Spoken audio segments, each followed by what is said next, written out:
Hey, everybody. This episode of Our Kids Play Hockey is brought to you by our title sponsor, NHL Sense Arena. Look, we all want our kids to succeed in hockey, but let's face it, finding training that's both effective and enjoyable can be a real challenge, and not to mention expensive and a total drain on time, especially if you have to drive to the rink, pay a private instructor. There's so many reasons that money gets spent on this game. But that's where NHL Sense Arena steps in. It's a virtual reality training game that brings the rink into your home that takes off-ice training to a new reality. It's designed to improve hockey sense and IQ, something that's lacking majorly in the game today for both players and goalies. And you get unlimited access to over 100 drills and training plans from top coaches and players that can be played anytime, anywhere, with drills approved by USA Hockey player and goalie development directors. Look, improving mental hockey skills at home has really never been more fun, and any hockey player that uses this is going to have a blast. All right. I've used this before on my own, and it feels like you're so immersed in an arena, you sometimes forget you have a headset on. And again, it's not being on the ice, but it allows you to work on some of these skill sets like scanning, as I said before, hockey IQ, looking around the rink, making the right plays, that getting those repetitions in now as a hockey player are super important for your development. So NHL Sense Arena is giving all the listeners an exclusive offer for $50 off an annual plan when you use our code Hockey Never Stops at checkout. Again, that's Hockey Never Stops. All you got to do is go to hockey.sensearena.com. Again, that's hockey.sensearena.com. Use the code Hockey Never Stops, and you'll save $50 on your annual plan of NHL Sense Arena. Make sure to check that out and enjoy this episode of Our Kids Play Hockey.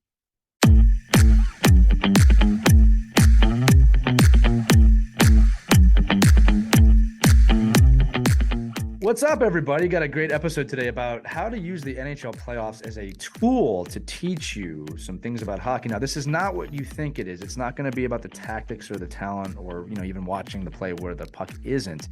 We're talking more about the mental side of the game and reactions and how players hold themselves, and a lot of lessons that you can learn as a parent, as a coach, as a kid from just watching professional level athletes portray themselves in a very high tense environment. So it's really good talk today. Mike really leads us in this conversation. Make sure you stay tuned. Also, if you haven't done so already, we want to make sure we invite you to our Facebook group. It's a private group on Facebook, Our Kids Play Hockey. You have to answer a couple yes or no questions to dive in. But we do a lot here to get episode ideas. We have great discussions with people in the group. We also do a lot of polls about which directions we should go. So if you want to have a say in where the show is going, or even just comment on some of the things you've heard or seen, that's a great place to do it. And as always, if you can give us those 5-star reviews wherever you listen to our podcast, whether it be Apple, Spotify, Google, and anything in between, we really appreciate this. And then finally, if you find value in this show, which we really appreciate, please share it. Share it with the other parents, share it with your team, share it with your coaches. We really are on a mission to grow this community to the best it can be, to better the game of hockey for our kids, for you, and for the coaches out there, so forth and so on. But without further ado, let's dive into this episode about watching NHL hockey, which has been an amazing time this playoff so far. Here we go. Hello, hockey friends and families around the world, and welcome to another edition of Our Kids Play Hockey. I'm Lee Elias, and I'm joined by my best friends on the planet, on the podcast plane, Mike Benelli and Christy Casciano Burns. And today we got a great topic today. It's how to watch the NHL playoffs. Now, we've done this kind of topic in the past before, but Mike brought a totally different perspective to us this morning. So this is kind of a part two, if you will. But with the NHL playoffs so far this year, it's 2023 by the way. It's the eve of the final Game 7 between the Rangers and the Devils, just to give some context. But we've already seen a lot of different things happen in the playoffs this year, and we're going to continue to see them. So we wanted to get ahead of the gamut here and talk about this. And Mike, as I throw this to you, you made some incredibly profound points this morning when we were talking before the show about there are some lessons here that people may be missing. They go a little bit beyond, tactics, talents, and what you're just seeing on the television. So I want to throw it to you to kind of introduce it to the audience today.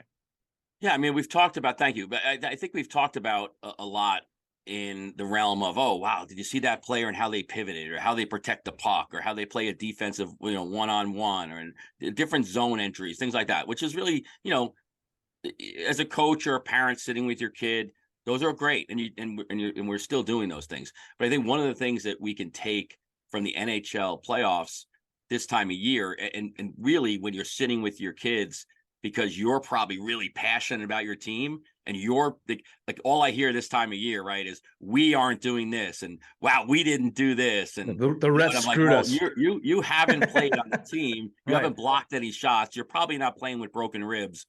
You're a fan, but what can we? But what I love is watching the adversity and the successes and the failures of pro athletes, because you can easily equate it and remember your 12-year-old and your 8-year-old and your 10-year-old and how they're playing, right? When like we're watching the NHL playoffs unfold right now in, last second games getting tied up, kind of what we would consider, as coaches, bonehead plays in the middle of a game, and it leads to a goal against, or, somebody's not playing and adjusting to the other team. And we're expecting these multi-million-dollar players and coaches to do these things, right? But we also, my feeling is I see that same expectation in every rink that I'm in every weekend at the volunteer youth level where nobody's getting paid. And I think it's a great way for us to have those conversations as parents with our kids in our own living room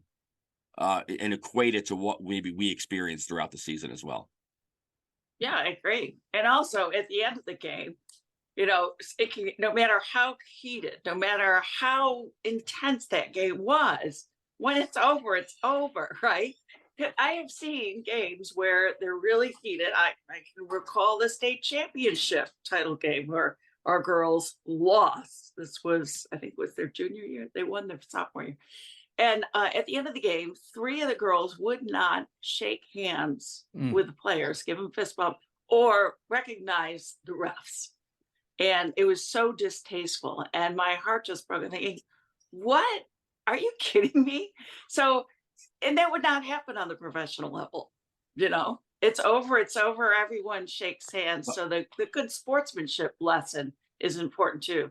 No matter how ugly a game could get, or how heated, or how much you wanted to win, when it's over, you still have to, be a good sport and acknowledge the winners. Well, let's face it. Let's face it, though. In our world of hockey, that's what's so unique about our sport is a sport that we're choosing to kind of revolve our lives around. Is when you watch other sports, you do see that players walk off the court, turn their back. There's no handshakes at the end. Maybe in some professional sports, there's like a prayer group or something. They get together and there's some kind of unity. But the NHL and the tradition of shaking hands at the end of, these guys are killing each other. Like they literally hate each other. Like 5 seconds before that, somebody was trying to put a stick through somebody's head, and they're able to just say, okay, that was it. We battled, we hugged, shook hands, and we move on. And that's a whole lesson in itself, right? Because again, not to bash the other sports, but you don't see that in other sports. It's so uncommon to see teams get together and shake hands, because I think most of us say, oh, they'll just be a bench clearing brawl. Right. If we did and that's why it was so upsetting to see it on, the high school level when the game ended, and kids who, it's like, that's not our sport. That's not what we do in hockey. We acknowledge the winner. You fist bump at the end. You thank the refs. You thank the coach of the other team. And it was just, So that's one important lesson anyway that I can recall and relate to. So I will say this: there is no greater tool or teacher for winning than losing. And I think that the NHL exhibits that better than anybody else. And in fact, if you look at NHL history, kind of keeping this on the note that we're talking about the NHL playoffs, when you look at upsets and you look at events that happen, there's usually a story behind it. If I'm not mistaken, this is the first year in history that an expansion team has defeated the previous Cup champion. That's never happened before. Last year's President's Cup trophy, who were upset, the Florida Panthers upset this year's President's Cup trophy. Story there. By the way, Bruins fans, I know you're hurting today, but the last time your team lost like this, you ended up winning the Cup the following year. Yeah, right. Right. I trust me, I remember that one. I think Tampa too. I think Tampa. Right. Tampa was devastated after their President's Trophy year. They were embarrassed, I think, by Columbus. Right. And then they end up winning 2 cups in a row. So the NHL exhibits this, I think, better than any other league. All right. From a parity standpoint. And I've always brought that to my teams of, You can choose to look at a loss however you want, but if you're not learning, that's the real loss. All right. And again, look, I wrote down some notes here just from this playoffs alone. And look, maybe we'll even revisit this in a few more weeks if there's more. But Mike, you brought up a great one earlier in the Kings and Oilers series. You want to talk about resolve. All right. The Oilers goalie stick breaks, right? With seconds, the minutes on the clock, and he turns it over, and the Kings tied it up, right? I'm not mistaken on that, right? Yeah, they tied. I mean, here tied the game. In a crazy elimination game to win. Right. It's an elimination game. So I want everybody to take a minute to come back to the scenario here. Let's ask great questions. The great questions lead to great answers, right? One is, okay, you might look at an NHL game and say, well, that's unfortunate that his stick broke and the Kings took advantage, right? Now equate that to a 12U level. What happens at the 12U level? All right. Well, the goalie stick breaks. Parents, you probably go, that's unfortunate. No one's going to blame the goalie if their stick breaks. But what happens on that team's bench now? Right? Because if they're not emotionally secure, that team's going to lower its head, and it's like, oh man, now we can't win. Now it's tied. Now they're coming. Let's rewind back a minute. Who won that game? The Edmonton Oilers. They rose up completely against that adversity and won the game. Now there's going to be people that say, well, they've got McDavid, they've got Draisaitl. That's not the point. The point is it didn't phase them one bit. They saw the adversity and they took it on and they won the game, right? That is a professional athlete. That is the side that you can't see on the ice. The talent of McDavid and Draisaitl, you can see it. You can see it all any day of the week, but you can't see what happens in their mind when something which was insanely unfortunate happens. Yeah. And they just go, nope, we're going to win the game. Yeah. All right. That's one example of that. And there's other ones. We can talk about this. Because there's a lot. I mean, you both can recall times when there's the unpredictable happens to you. You never saw that coming. It happens. Right. And how did your team respond to it? And did they just throw in the towel and say, okay, that's it, we're done? Or did they say, okay, let's figure out how we're going to fix this or how we can overcome that obstacle? Well, I mean, there's tons of examples. It's every fan. It's every fan on Facebook. It's like when the Bruins go down 2-0, people are throwing their TVs out the window. Oh, this is it. It's over. We're done. And then they tie it up, and they're like, oh my God, this is the dynasty we thought we were going to have. This is the mind team we are. And then they tie it up. Oh my God, this doors. But that happens. That we see that all the time on youth hockey and in parents in the stands. Right, the ebbs and flows. I mean, one of the main lessons that I love to just show my kids and kids that I work with when you look at the NHL game is the fact that when those players come out afterwards and they come into an interview in the second period or first period, it's all about, well, we can't get too high, we can't get too low. We have it's just the game. It's a long game. If games were decided in if games are decided in the regular season, the Florida Panthers wouldn't play the Boston Bruins because they would just say, hey, Boston Bruins, you win the Stanley Cup. Here you go. Nice job. But the game in itself is played every period, every shift, ebbs and flows. There's going to be great times. There's going to be weak times. But what the thing is we have to do is we got to, my guys at the Sharks like to talk about, we win and we learn, right? We never lose. And I think now, and Lee alluded to it, the Bruins will learn from this. They'll leave and there'll be a fire. There'll be a desire. There'll be something like you listen to the stories about the Colorado Avalanche and McKinnon and those guys and how they were the fire in their belly to win the next year after they lost. Well, and I want to note, people forget this. They were the worst team in the league, by a lot 5 years ago. I mean, it was they were horrible. And you know who was on that team? McKinnon. All right. Johnson was on that. I mean, these guys were there, and they referenced that last year after they won the cup. I think that's one of the first things they said was look where we got. We were the worst team in the league. You brought up the Boston series. You go to any fan of the Boston Bruins last night with 1 minute, 1 second left in the third, and it's over. We were going to the next round, right? We're all standing up. Right. I'm not making fun of Bruins fans. This is the lesson. The Panthers were not done. All right. I'm not saying the Bruins were done. I'm saying the Panthers fought. I cannot imagine the level of pressure on these players in a game 7 against the greatest regular season team of all time with just the moniker of why not us. and they tied it up and they won the game. There's a lesson there. Granted, if you're a fan of either team, it's either a joyous lesson or a painful lesson, but there's a lesson there. That team didn't stop. They were not beaten, right?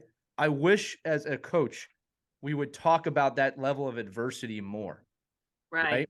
And we could talk about how, here's a great exercise. I do this with teams all the time.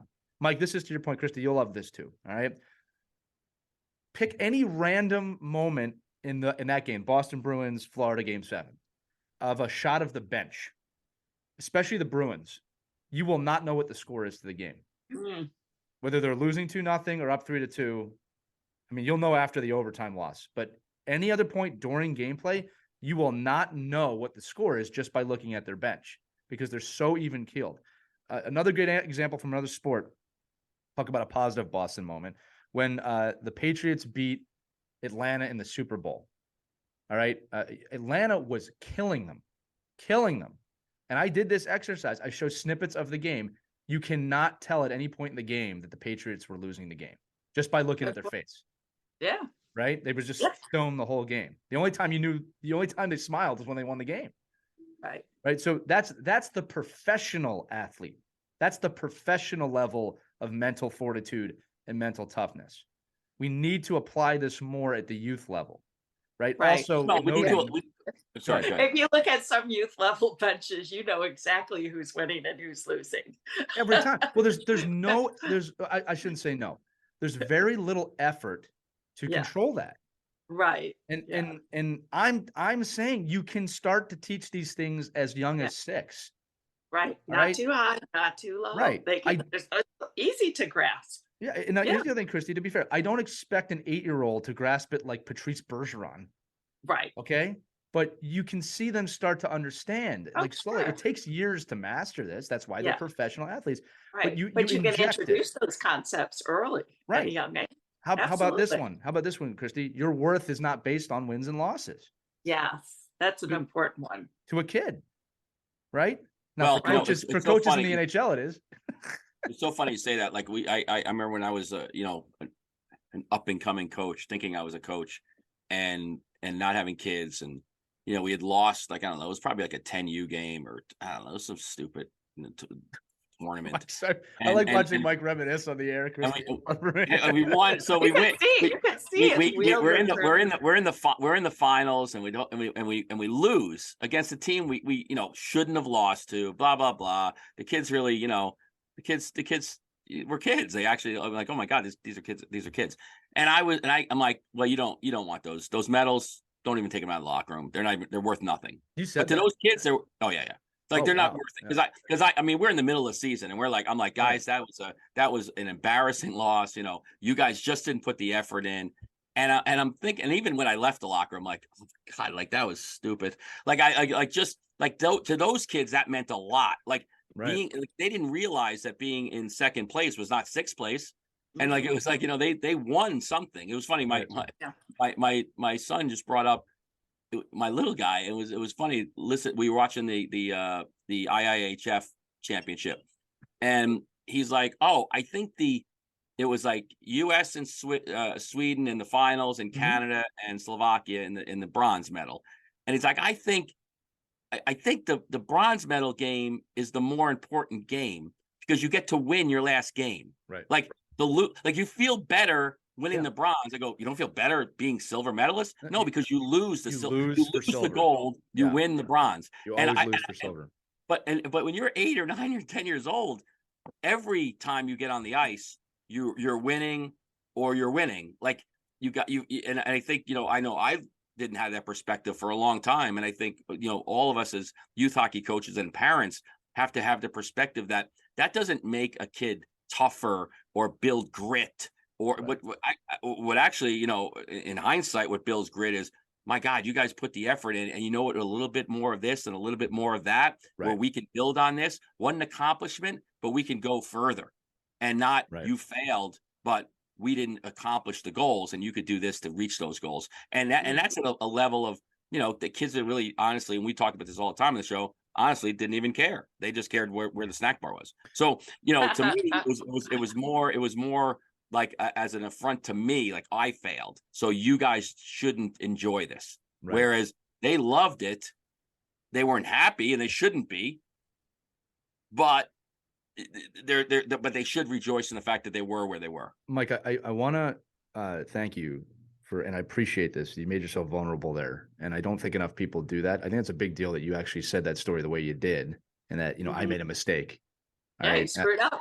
Right, and I just want you to know, I really appreciate your willingness to do that, because I don't think we do that enough as a society. But that's the thing. Like, look, equating it back to the metaphor here, that was a L for you that you learned from. Right, you're a better coach because of that moment, right? You're looking at it eloquently now of like, wow, I learned something there. Actually, those kids taught you something from what you're saying. Well, just because I think when they came in the locker room, it was like, oh, they're pretty, like, they're dejected, right? But they were kind of looking at their medals like, well, that's cool. Yeah. Right. That ain't cool. Don't even take those things out. Like, that's not cool. Cool is winning, not losing. Well, I wrote this down. Yeah, I wrote this down. Look, there's a serenity in silver. All right. And what I mean by that is this: like, you always lose for silver in hockey, or at least in team sports, but you also got to take a moment, and depending on the level of competition, especially if it's like an Olympic or world level, like, you're the second best in the world. You can do the second best as first loser all you want. I mean, there's something to be said that in the world, you're second or third in the world. Now, look, when we're talking about mite tournaments, the severity is not there. Okay, but that doesn't mean that the situation, maybe you are a team that wasn't expected to be there. And, there's a way to appreciate that. Now, I do want to say this point too, Mike, that something I've adopted for myself, and I've actually tried to adopt this for my son, because in youth hockey, you get a lot of medals, you get a lot of things thrown at you.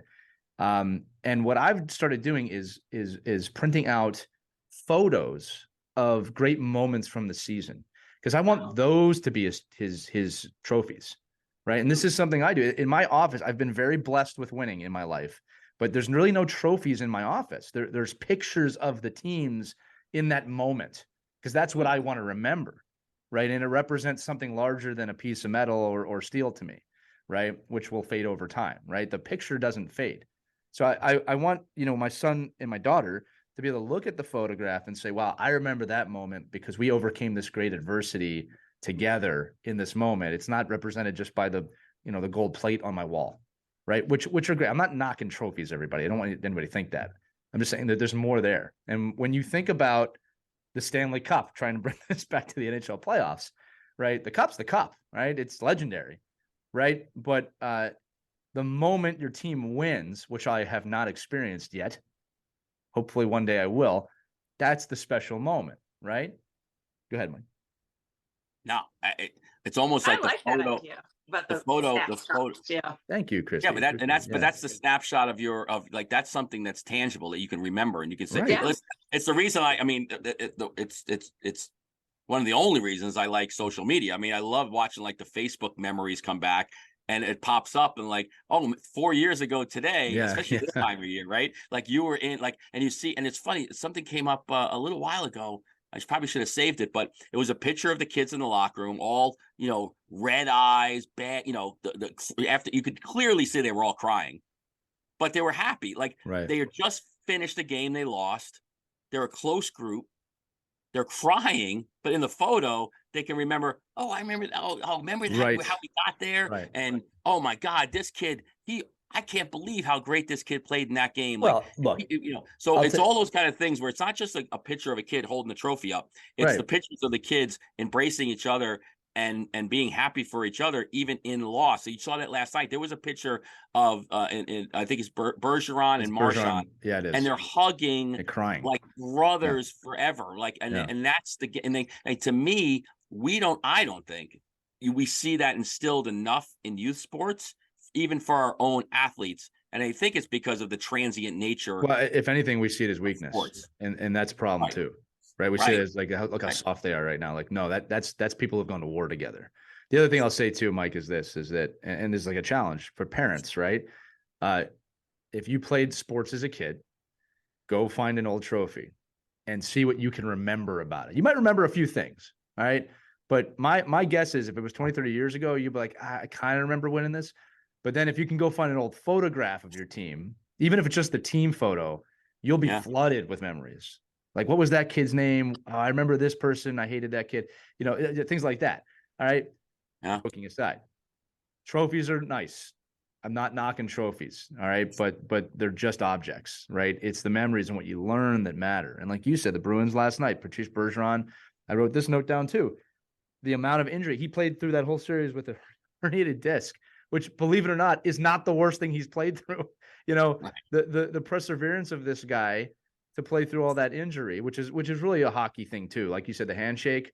You know, we play through lots of pain. Just everybody listening, if you are injured, you should not play through that. You should get help. You should seek help and medically get yourself, whether it's mentally or physically.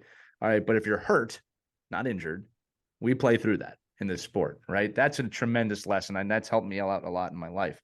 But yeah, go ahead. I apologize. No, hurt and injured. There's no doubt about it. I mean, I'm a big believer that, okay, are you hurt? Like, are you just laying there like you want somebody to come up and hug you? Are you hurt? Or are you injured? Right. Like, are you hurt? You know, so let's get back into play. But I think, and again, the NHL is extreme, right? They're doing things to people that, you know, no child should ever have to experience. So right. I you know, listen, the bottom line is your career, your career is on the line. If you break your finger and you can't put your hand in your glove, then maybe, you know, well, that's injured. Don't play, You're injured. Don't play in that third game of the year. Well, look, we had Bryce Salvador once a couple of years ago, and I'll tell you what, one of the things he did say was that, just to quote him, he said, you know, in the NHL, we have doctors there, we have medical staff there, we have an ambulance there all the time. You know, it's part of the job. Because there's no other level like that. So, you know, to your point, Mike, you know, if someone is severely hurt at a game, there are people there that can take care of that. That's part of their day to day. But in youth hockey, it is not. Yeah, but I think a story about a trophy. It just so a couple weeks ago, Sophie and I went back to her rink when she played as she was a mite. Yeah, it's okay to use that term, right? 8U. Let's say 8U. I don't know. They might come after us, Christy, if we keep using it. They might. The USA Hockey Patrol might find us. We'll get mad. The hockey police are going to come after. So they had renovated the rink and they had changed the trophy cases. And she was, oh my gosh, oh no, just because they worked so hard to win the Pepsi tournament, and the trophy is a can of Pepsi. A can, and he's holding a stick, so it's like the can man, right? And it's pretty sizable one. She goes, I wonder if they threw my trophy away. So we're walking by, and we're looking, and we're looking, and all of a sudden she finds it. She's like, oh my gosh, they didn't throw it away. She was so excited. So, you know, I know that you think there isn't a lot attached to trophies, but I have seen it in my kids when they work really hard and they win a trophy and it's in the case. Right. Ring, it's a big deal. Yeah, I'm not saying flashback for her. Yeah, I'm not saying they're worthless. Yeah, I'm just saying that. Yeah. In fact, look, it's funny. Have their moments for the kids. Well, too, Christy, it's funny. I remember this at the rink I used to play at. They put our championship banners up every year, and I had a few in there. And I went back to this rink not too long ago, and there was not one banner from the 90s, not one. They were all gone. You know what I mean?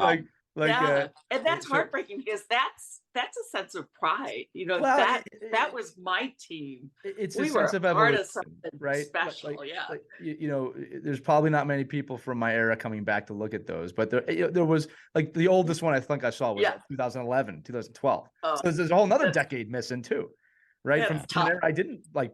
I think it should be a rule for the rinks. Never get rid of those trophies or banners, because when the kids come back, they need to see those. Remember that. Yeah. The point I was making was outside the Stanley Cup, the trophies do fade over time, or they disappear over time. The memories don't, though. Like they stay with you. So getting back to the NHL though here. I think I'd like to segue to, like, okay, those trophies need to be worth something. Those memories are worth something. But now you see the team. Okay, so I look at this as this is a marathon, the Stanley Cup playoffs, right? Just like our hockey seasons. And to watch the jubilation and the over the top fandom Yeah. of a team winning in the first round, and then you see all the Who are you Facebook talking that- about, Mike? Is there a and- specific team you're thinking of right now? listen. I'm just like, okay, you won the first round. Like it's not like if that's what you equate to the end goal. Like, and we see it in teams all the time, right? They win this great emotional game on Saturday afternoon in a tournament, and then they lay a goose egg the next day or that night because all of their emotion and all their energy and all their passion went into the rival game, and they forgot about the other team. And I think we see it especially at the youth hockey level because we're running into the same teams over and over and over again. They say, "Oh, we finally, got the monkey off our back and beat that team," and then you go and lose to a team that you shouldn't even be playing. Right. And I think that's a great example too, is of that high and low. Like, where are we in the highs and lows of even in it, not only in the game itself, but now in the series of, all right, we won, that was great. Right. You enjoy the moment, but then you gotta turn it off. Let's talk about that. Let's talk about the Toronto Maple Leafs real quick. Again, we're recording. I wasn't referring to them particularly, but yeah. Well, I'm going to talk about that. So just for context here, it's May 1st, 2023 when we're recording this. So the second round has not begun yet. But here's the thing. When you look at and follow me, everybody, when you look at the fan base of Toronto right now, it looks like they won the Stanley Cup when they got out of the first round. And I do understand that after 19 years of not getting out of the first round, I do understand the elation. The challenge is now on the actual team to not make that their Stanley Cup. All right. Yeah. And here's the thing. Now there's a new challenge here. There was definitely a pressure of getting out of the first round. Again, we're talking about what you can learn from this. If I'm part of the Maple Leafs organization right now, I'm happy, but that's not our goal. Our goal is not to get out of the first round. Goal is to win the Stanley Cup. So you cannot enter the second round with that having been your Stanley Cup. And I have seen this, Mike, at the youth level over and over again, where a team gets a huge upset or they get a big win or they get past the first team that they were supposed to get past. And that was it for them. That was what they needed to do, and they're done, right? Because they're not mentally, you said the ebbs and flows. We were talking about some of the negative ebbs, the losing ebbs are getting scored on. There's the other range of this, of you can get way too high, right? And get full of yourself and you can completely get complacent and lose a game. Right. So it's going to be on the Maple Leafs. Now what's interesting about the Maple Leafs now is now they're going to play the Panthers, another team on a similar wavelength, right? Who have just done something thought to be somewhat impossible, right? So, or improbable. So now you have two teams with kind of a similar aura facing off against each other. And I'll tell you right now, if one of those teams is not focused, that series could become a sweep very quickly. Right now, I'm hoping it doesn't happen. I'm hoping it goes 7 games again. It's just great hockey. That's what you want. But we can learn from these events. If I'm a Maple Leafs fan, I might be excited right now, but I don't want the team to be excited. I don't want them to be satisfied. Right? These are things you can teach youth players. Now, did you want to talk about that one for a minute, Mike? Because I have to talk about the Jets at some point too, because I was actually a little intrigued by that series. Yeah, no, I mean, well, it's just it's the same adage. I see it in my kids all the time. Like, the team will go up 2-0. Like, this is unbelievable. We got it. They're texting their friends, you're done. Yeah. Oh, look, and then all of a sudden, like, they're crying in the third period because they just lost the game. So I think it's just, just a matter of, just understanding that that's why, I hate to be cliche, but that's why we play. We play right. So that over the course of a game, I can have I could score. I'll give you one example from me, right? And this was pretty recent, that we always split our goalies at the youth level, and it was the other goalie's turn. They're up, and I'm like, okay, well, you're going to start this playoff game. And literally like 11 minutes in, we're down 6-0. Mm-hmm. The bench is fighting. Kids are screaming at each other. That kid sucks. I can't believe it. And now I was pretty, and I think I'd conditioned the other coaches to be pretty much like me. I was like, okay, guys, it's, we're like, well, we got to pull him. We got to pull him. We got to pull him. I go, well, we're not going to pull him. He gets half the game. So let's just even this out. Let's get through it. And we get through it, right? And the other goalie goes in, and all of a sudden the kids are like, because in their perception, it's the better goalie, right? Almost like, you see this in the NHL a lot. And now all of a sudden we score a goal. Oh, that's pretty good. And then we get a stop, and then we score another goal. Then we get a stop. Then we get another stop. Then we get to score another goal. And now it's 6-6. And then all the momentum's going our way. The kids are happy. You wouldn't even remembered the first half of the game Mhm. because the kids were able to persevere throughout and win a game and have that feeling of that momentum building. But I think I know it's a lot of it's because during the game, the leaders of the team, these are young kids, you're 12-year-olds, right? The leaders of the team never got on each other. They were almost like, whoa, come on, come on, come on. They were conditioned at that point in the season to support each other. And I think we've seen it over and over and over again. We talked about, goalie sticks being broken, guys missing. I mean, in these series alone, the last 3 days, how many game-winning goal breakaway opportunities were there in all these games that they could have ended the game and they didn't score? And not just because the goalies are great, but the players didn't score. So you could just say the same thing, like, okay, yeah, he made a bad defensive play here, but what about you? You had a breakaway and you couldn't put the puck in the net. So, but they didn't just like, okay, they didn't not score the breakaway and then go to the bench and quit and say, oh, I quit. I didn't score. It's my fault. But I think that's what's great about watching all these teams, even the Dallas series and the Carolina series with when you watch these people up front and you get to watch them through the series of game after game after game. And I think that's why I love these 7-game series, because you get to see, I don't know, you just get to really see personalities of coaches and teams and players. And it makes you think about, wow, what are those aspects that I love about those players that I can talk to my kids about. Right. Important that the kids get it. And also the other relevant piece here that the NHL doesn't have to deal with, parents. All right. So we're saying, oh, this is great for the kids to learn. And when you were patient with that goalie, I bet any money there are parents in the stand chirping, saying, pull the goalie. Oh no, they were like, Bonelli's an idiot. What's wrong with him? Why do we have Right. why is he coaching this way? Like, what's why did dads leave the building? Like, leave the building and go outside. Like, I can't watch this. And then they find out. It's like the people that leave. Like, it's like you leave a game and all of a sudden the team comes back and they don't let you back in. You're banging on the, like, I want to come back in. Lee talked about the Patriots. Like, how many people had left the stadium? Right. Like that, and then you're like, oh no, I was there. I want to be back. No. You jumped off the bandwagon a long time ago. You're out. Right. So let's not forget that too, parents who are listening right now. This is all great. This is great for the kids to observe. Your body language and your facial expressions and your like stuff in the stands is so more impactful, because the bottom line is the NHL players really, I mean, I know there's ebbs and flows with fans in the stands, but they don't care what mom or dad are yelling, shoot it in the stands. They don't, like the NHL, they just like what was people yelling my name? I don't even I'm at a level right now where that does, I can't even, I wash all that out. Not the strong mental players. And to Lee's point earlier, these are paid professional people that have learned that. An 8-year-old doesn't know how to block out the screaming and yelling from a parent. So it's our job. The 8-year-old's going to hear it when they're in the car with the parent and at home as well. It's going to carry out. And I love the games when the parents, I can't watch this, and they leave, right? And then they come back like, oh my gosh, what happened? Wait, we are a comeback team.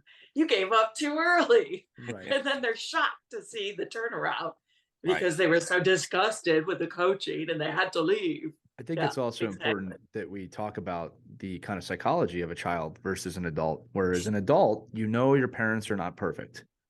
But obviously circumstances can play into this, but when you're 8, you don't know that yet. You don't realize that your parents are gods, for lack of a better, right. So parents, when you walk out of a game of even a 12-year-old, I mean, I understand the thought process behind it. I don't agree with it, but I understand it.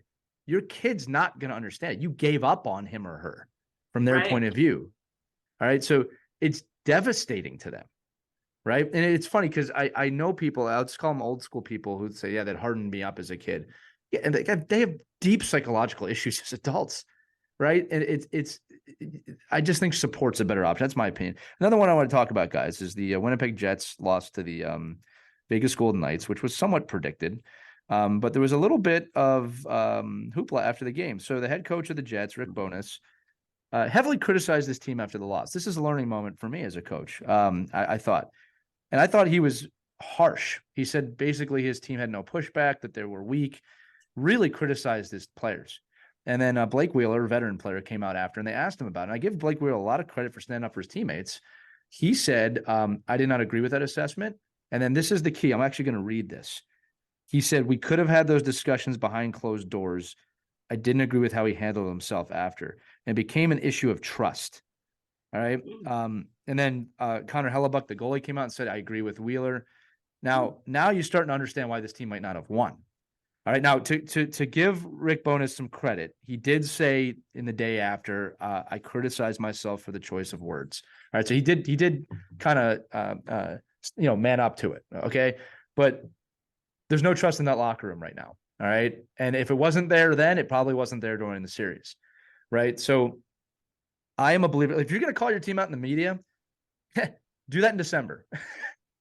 You don't do it after a loss in the playoffs. I think that's look at it's too late then, right? Look at Keith Tkachuk. You could say you could go right back to him calling the Florida Panther locker room soft. Right. This is a dad. Like you talk about a hockey dad. Here's a hockey dad. Yeah. He's a hockey dad of a kid on the team, right? Just think about it. He's like, and he's up there in the bar, just like you would at a tournament. Right. Wow. Of course these guys aren't winning. This locker room's soft. Like they can't play. And then the kids, I call them kids. These men are in the locker room going, Who the hell is he? By the way, Keith Tkachuk was a pretty prolific player in his day. Yeah, now Keith Tkachuk, and Keith Tkachuk is, he's not a hockey dad, right? But he's a hockey dad. He's just a dad. He's an all-star. He's frustrated. He's like, my kid deserves better than this. He's out there working his butt off. But to your point, Lee, that was done timely, and I'm sure Keith Tkachuk, as much as he shoots his mouth off, he knows exactly what he's doing. He knows he's a professional. Right. He knows where that was going to push the buttons. And guess whose mouth it didn't have to come out of? The head coach's mouth. Right. Like the head coach could say, I don't know, maybe I don't know. Keith did play for a long time, guys. But when you say it after the fact, like, oh, these guys, they didn't play for me and they stink. But you're saying it's almost it's now, take a little bit of responsibility for yourself there. And again, to the player's point, keep it in the locker room. If it leaks out or whatever, it's a different story than calling them out after it's over. There's no motivation. Like, you think that's going to motivate those guys throughout the summer to say, I'm going to show him and come back in September? I mean, I don't know. It's hard. You lost those guys. When you do it in the right time, right, then it does. And I think it was brilliant, honestly, with Tkachuk. I think there was a distinct point in time when you look at the players and what they ended up doing after that little call out. Right. And we see that all the time in our own lives with our kids, like not only calling them out, but saying, okay, wow, that was a tough weekend, guys. What can we do now not to feel that way again? Or what can we do now to change the trajectory of the way we were playing? And I think that's where these teaching moments come in to if you're a South Florida hockey fan, and you could say, wow, remember when the Panthers were completely out of the playoffs and then they were a wild card team and now they just beat the best team in the league? Like, how did that happen? It happened because they built belief and trust, and they had Tkachuk. I mean, the kid was and they were the President's Trophy winner last year. We can't. Well, they're not a bad team. They just had a bad. But I'm saying they got embarrassed last year. Like, what do you think they learned from that? Tampa, you brought Tampa. Tampa was the President's Cup Trophy winner when they got eliminated in the first round. What do you think they learned from that, especially playing against another President's Trophy team mentally? The other thing too, Mike, is that there's a lot of different ways to motivate a team, and I think there's three at the end of the day. If you really want to simplify this, there's the power of positive motivation. You're playing great. You're doing great. Keep going.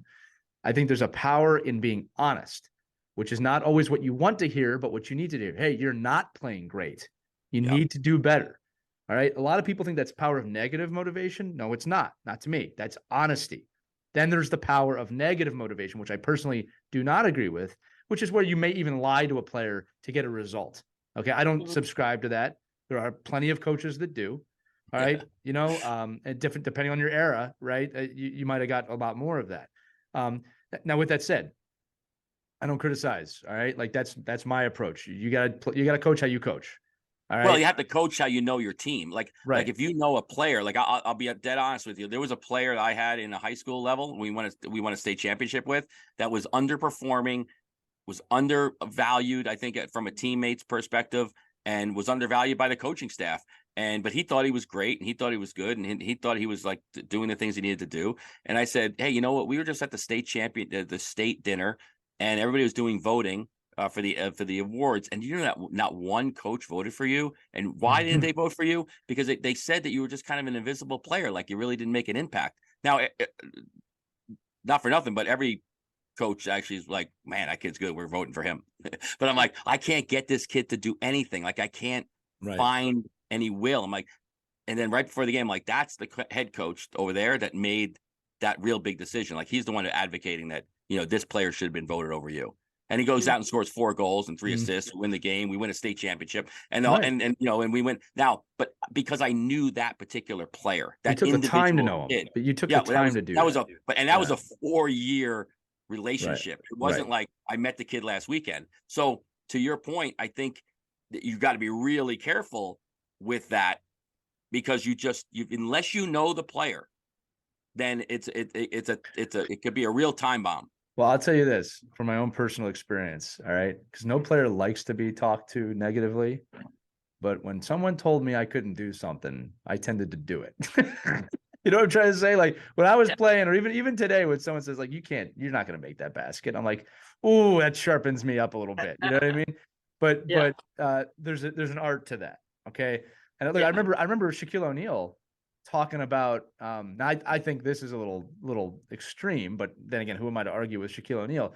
But he told these stories. He would make up stories about other players and start to believe them.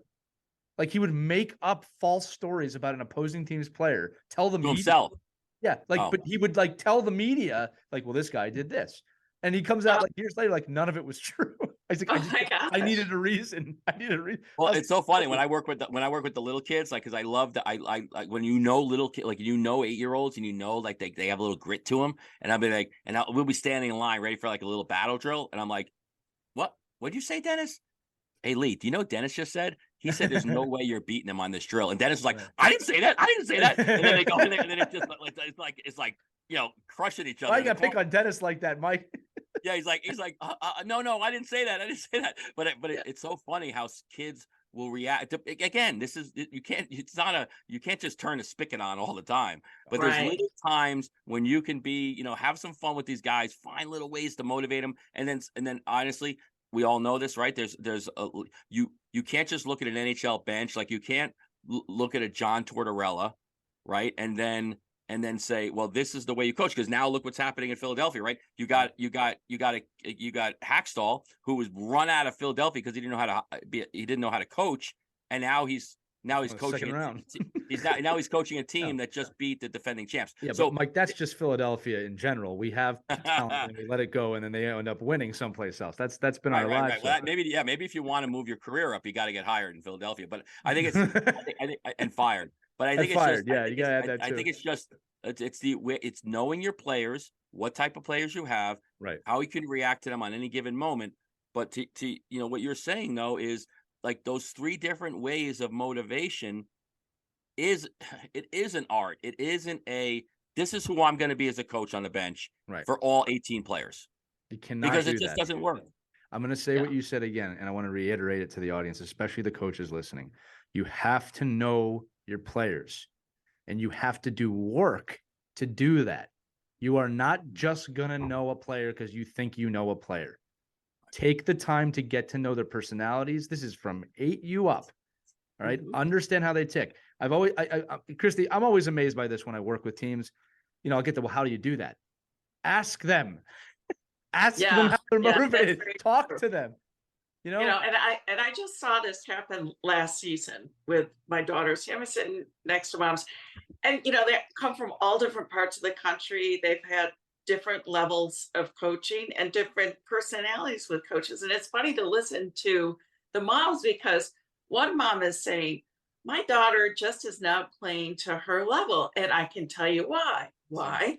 Because the coach isn't yelling at her. Right. She needs to be yelled at. That's how she responds. When she was in high school, she, you know, helped win the state championship because the coach was yelling at her. Right. That's what she needs.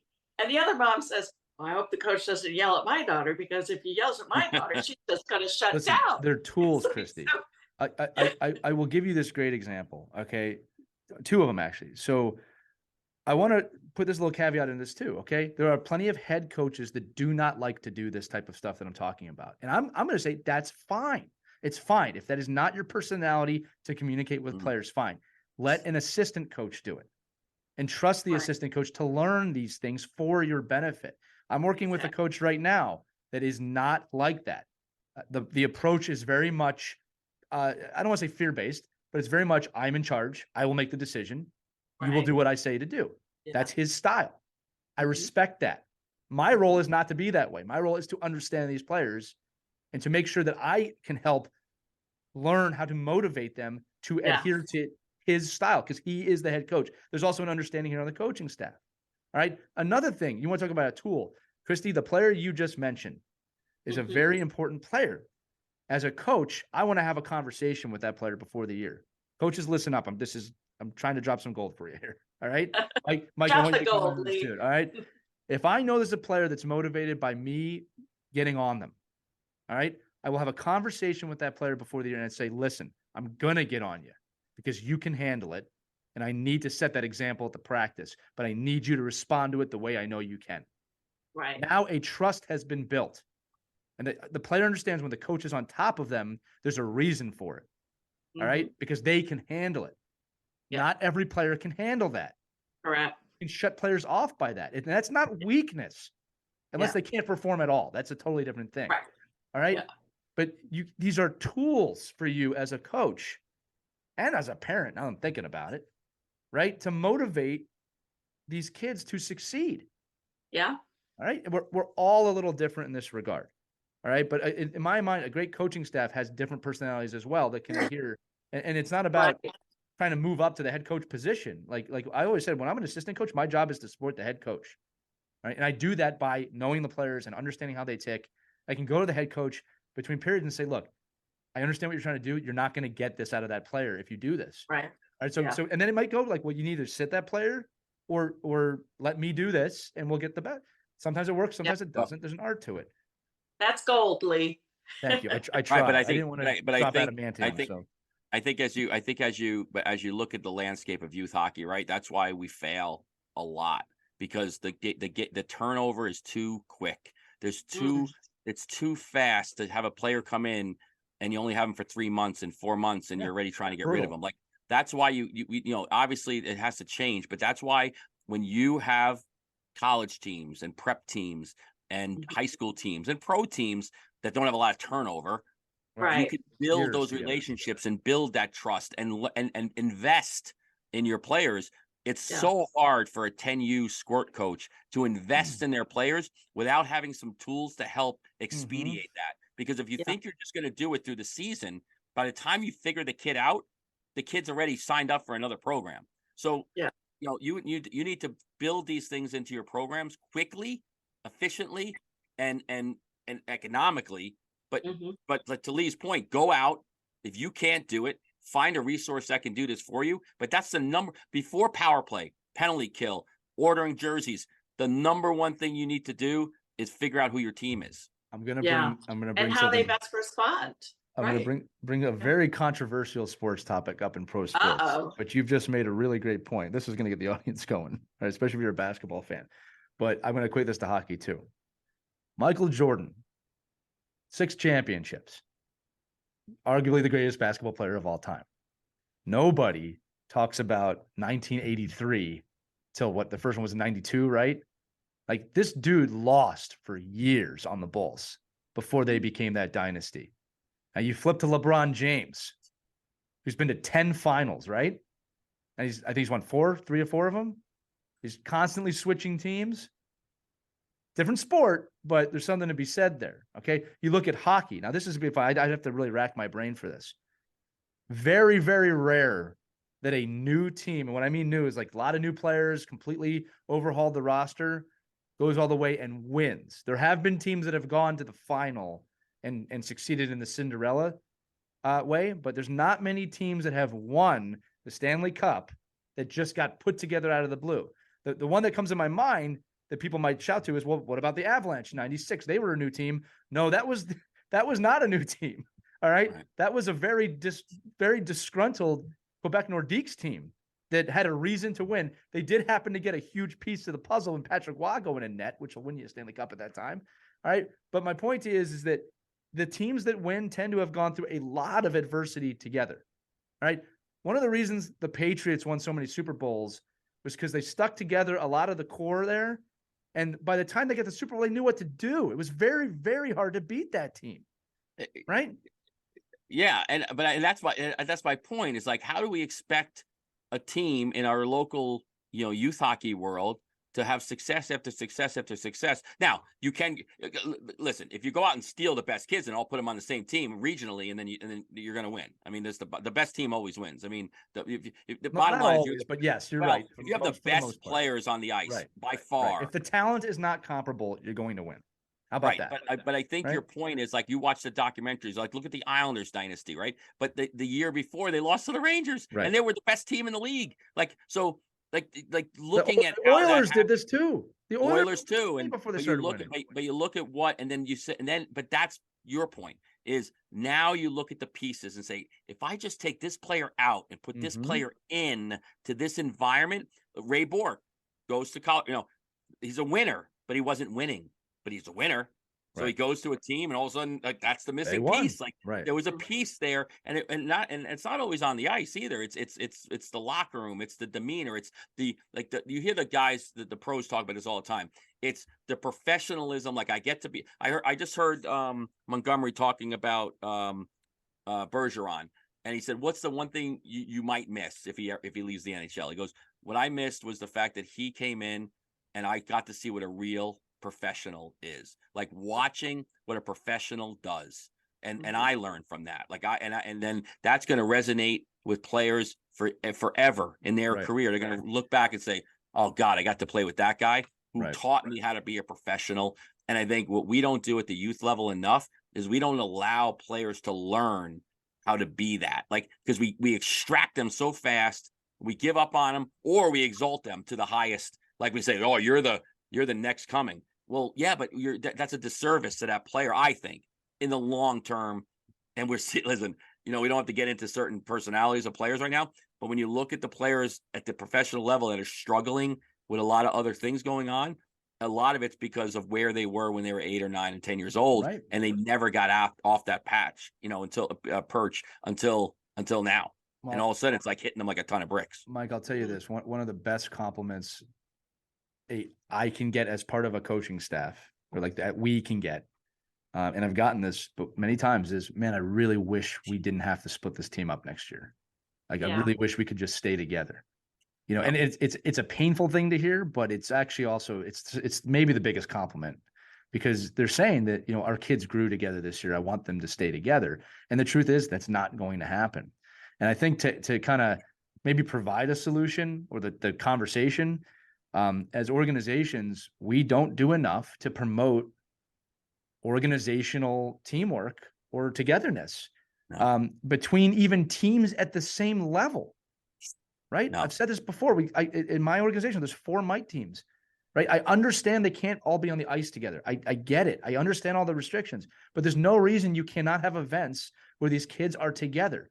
Another great one is it's tough at 8U, but when you get to the 10U and the 12Us, if I'm the coach of the AAA team or whatever, I'm going to bring those kids to the lowest team's practice and have them help those kids and teach those kids and learn, right? Especially because they're probably older, right? Let me show you. I've played this level for a year or two.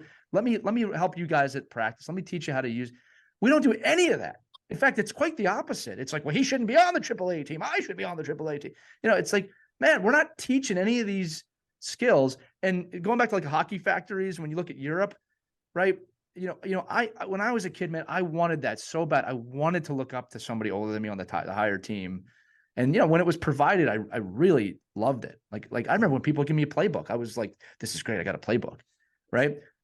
Organizational leaders, coaches, parents, encourage your teams to do this. Parents have to buy into, because they're always looking for the next best thing. Grass is always looking greener on that other tube until you get there. Christy, another one, like the transfer portal, which is in college. I mean, it's rough, right? But I always encourage people, listen to Gino Armiano. I can't say his name. Gino Ariema, that's his name.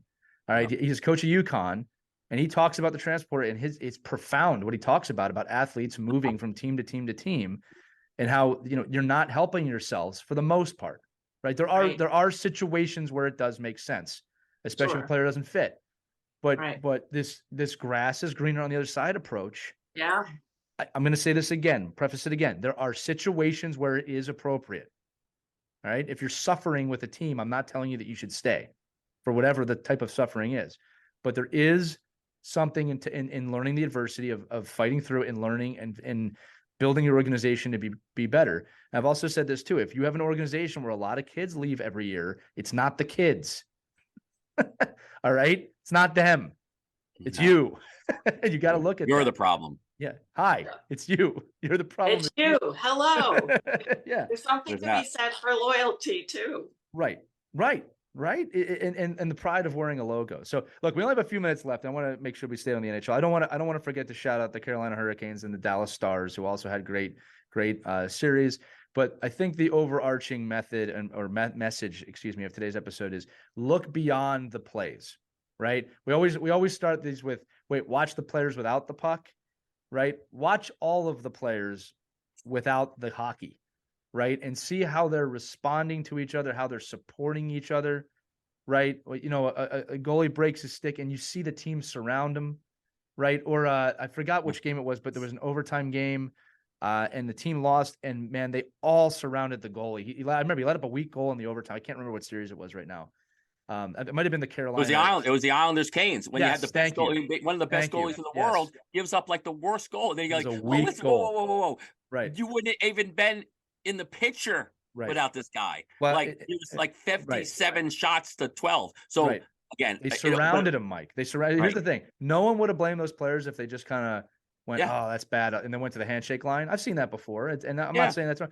They surrounded Sorokin, right? I'm saying, right? Surrounded. I was touched by it. Like there's a team that's surrounding this guy. They knew immediately this guy's done everything he can, and he let up a weak one. We don't want him to feel like he's falling off a cliff. Right. And that's a team, right? They ain't going to win anything this year. My Philly came out of me. They ain't going to win nothing this year. Right. But you can learn. That's absolutely that you can learn from these things. All right. And it's painful. And again, you have really two choices. You can be like, Islanders lost. Screw the Islanders. And don't get me wrong, there's plenty of that in that area. Or you can say, wow, look at that. I made a video today complimenting the Bruins or acknowledging the Bruins on the regular season, because you can't ignore that regular season. It was the best regular season in history. They are not going to win the cup. This team will most likely not be remembered in terms of that. But I'd want to know what they did to only lose 12 games this year. Right. Tell that to my son, Joey, who's a Bruins fan. And I texted him this morning. So now he thinks he's going to win the cup. Now that your team is out, he's like, I'm not even going to. He's like nasty. I'm not even going to watch. And then Sophia texts him, the Rangers are going to win. So, he's sulking. So, but there are still a lot of great lessons learned. Even if your team is out of it, you can still watch with your kids and learn about unity and teamwork and adversity and all of that. Christy, so I'll tell you this. Sourpuss like my son. I love when I'm coaching, or even if I'm watching and a team loses, and I love it when I see a player on the losing team watching the celebration. And I've seen this many times. I've seen a player stay on the ice and watch the other team celebrate, and I know what's happening in that player's head. Oh, absolutely. And I love seeing it. I love seeing it because I know I'm like that kid. That kid understands why he needs to watch this incredible, painful moment. All right, last quick story before we go. NHL story. I don't remember if I've ever told this, but I'll make it quick. Edmonton Oilers, 1983. They lost to the New York Islanders in the Cup final. This is right before their dynasty would begin. All right, and Wayne Gretzky lost in Nassau Coliseum, and he was in the locker room. I tell this story all the time when I speak. And in Nassau Coliseum at that time, if you lose, you have to walk by the Islanders locker room to leave. And he said, I didn't want to walk by the Islanders locker room because I don't want to see them celebrating with the cup, because he was devastated. You got to remember, he's never won the cup at this point. Wayne Gretzky, you may have heard of him. And so he got the gumption. He got up, he walked by the locker room, and he couldn't help it. He peeked in, he said when he peeked in, he was shocked by what he saw. The cup was in the room. All the players were in their stalls with ice packs. And he said they were elated, but they couldn't move. They couldn't move. And he said that he could have played 4 or 5 more games. He said that. And he said that was the moment I realized what it would take to win. And they won 4 of the next 5. And let's be really clear. They probably could have won 10 of the next 11 if he really wanted to stay in Edmonton. There's a lot of things there. But my point is, his greatest loss was his greatest teacher on how to win. He understood that they didn't do enough to win. Yeah. Right. So losing is a teacher. And my final kind of thought is that if you're a hockey fan that also coaches, I want you to think about how you respond to your team, your NHL team, whom you have zero control over, losing, and wonder if you're bringing any of that to your team. You can't be a fan. You can't coach with your fandom is what I'm trying to say, right? We can all learn, parents, coaches, and kids, from watching the NHL. That is the bow that I've used to tie this episode together. Pets can learn too. Pets can learn too. Yeah, if you're watching this video, Christy's dog must love Mike and I, because he shows up on every. What's his name again? I'm sorry, I forgot the dog's name. Duke. Yeah, it's a great name. How did I forget Duke? Duke is on that. By the way, if you're listening to this, you can always watch these episodes on YouTube. You can see all of Mike's painful memories come back and flood his face and all this. He's smiling now. Don't look. Anyway, he's fun to watch. I fun. definitely encourage you to jump on the YouTube channel and watch Mike, because his expressions are priceless. That's great. Well, I will say this. We record all of our episodes typically on Monday mornings. I really love starting my week like this every single week with both of you. But that is going to do it for this edition of Our Kids Play Hockey. Hope you learned something today. If you did, send us a message. You can email us at team@ourkidsplayhockey.com. If you haven't already done so, join our Facebook group, Our Kids Play Hockey. I have to answer 2 yes or no questions to get in. That grows by the day. And that's where we ask for topic suggestions. Christy is often asking us to put things in there for her editorials that she does. So make sure you join that group. But above all, thank you for listening. Make sure you leave us those 5-star reviews and share this episode with your kids, your parents, your coaches, even though it's the off season. For Christy Cash, Anna Burns, and Mike Benelli, I'm Lee Elias. We'll see you on the next edition of Our Kids Play Hockey. Have a great day, everybody. Duke's waving goodbye. Bye.